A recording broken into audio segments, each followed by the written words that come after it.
এবার লাশের ষষ্ঠ অংশ শুরু। মনে হয় সপ্তম অংশে গল্পটি শেষ হয়ে যাবে। আবারও ফ্লাস্কটি তুলে নিলাম হাতে, বড় বড় ঢোকে পান করতে লাগলাম পানীয়।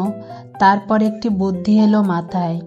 আমি শরীরের সমস্ত শক্তি জড়ো করে পূর্ব পশ্চিম উত্তর দক্ষিণে ঘুরে ঘুরে চিৎকার করতে লাগলাম। গলা যখন পুরোপুরি ভেঙে গেল, চিৎকার করতে করতে চুপ হয়ে গেলাম। পাতলাম কান। অনেক দূর থেকে ভেসে এলো কুকুরের ডাক। আবার গ্রান্ডি পান করতে লাগলাম এবং নৌকার তলায় শুয়ে পড়লাম পিঠ দিয়ে। ঘণ্টাখানেক কিংবা 2 ঘন্টা হতে পারে ওভাবে শুয়ে রইলাম আমি, চোখ মেলে তাকিয়ে।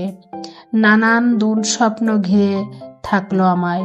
উঠে বসার সাহস হচ্ছিল না, যদিও প্রবল একটা ইচ্ছা জাগছিল মনে। মনে মনে নিজেকে বলছিলাম, ওঠো, উঠে পড়ো, কিন্তু নড়াচড়া করতে ভীষণ ভয় লাগছিল। অবশেষে অনেক সাবধানে এবং নিঃশব্দে শরীরটাকে টেনে তুললাম আমি, উকি দিলাম নৌকার কিনার দিয়ে। অমন অপূর্ব সুন্দর এবং মনোহর দৃশ্য জীবনে দেখিনি। 2 ঘন্টা আগেও যে কুয়াশা ভাসছিল জলের উপর, তা ক্রমে ক্রমে নিজেকে গুটিয়ে নিয়ে নদী তীরে স্তূপ হয়ে জমে আছে। নদী এখন ঝকঝকে।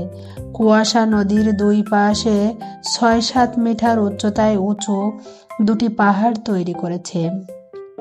পূর্ণিমার আলোয় মনে হচ্ছিল যেন বরফ পাহাড়। আমার মাথার উপর নীল দুধ সাদা আকাশে বিশাল জলজলে চাঁদ। জলের প্রাণীগুলো এবার যেন ফিরে পেল প্রাণ। কোলা ব্যাঙ ঘ্যাং ঘ্যাং করে ডাকতে লাগলো। আমার ডান এবং বাম দিক থেকে ভেসে আসতে লাগলো জলার ব্যাঙদের কোরাস। অদ্ভুত ব্যাপার, আমার আর ভয় করছিল না। ওই অপরূপ দৃশ্যপট আমার মন থেকে সমস্ত ভয় দূর করে দেয়। দৃশ্যটি ততক্ষণ দেখেছি মনে নেই, কারণ এক সময় আমি ঘুমিয়ে ঢুলতে থাকি।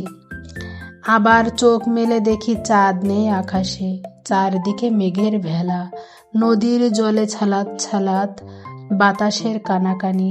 শীত শীত লাগছে, নিবিড় হয়ে এসেছে আঁধার। ফ্লাস্কে যেটুকু গ্রান্ডি তখনও অবশিষ্ট ছিল, পুরোটা গিলে নিলাম ঢক ঢক করে। তারপর কম্পমান দেহে শুনতে লাগলাম নলখাগড়ার ঝোপের মধ্যে সরসর শব্দ আর নদীর ভুতুড়ে আওয়াজ। আমি চোখ কুঁচকে অন্ধকারে দেখার চেষ্টা করলাম, কিন্তু ভীষণ অন্ধকার। আমার নৌকা কিংবা নিজের হাত কিছুই দেখা যাচ্ছিল না।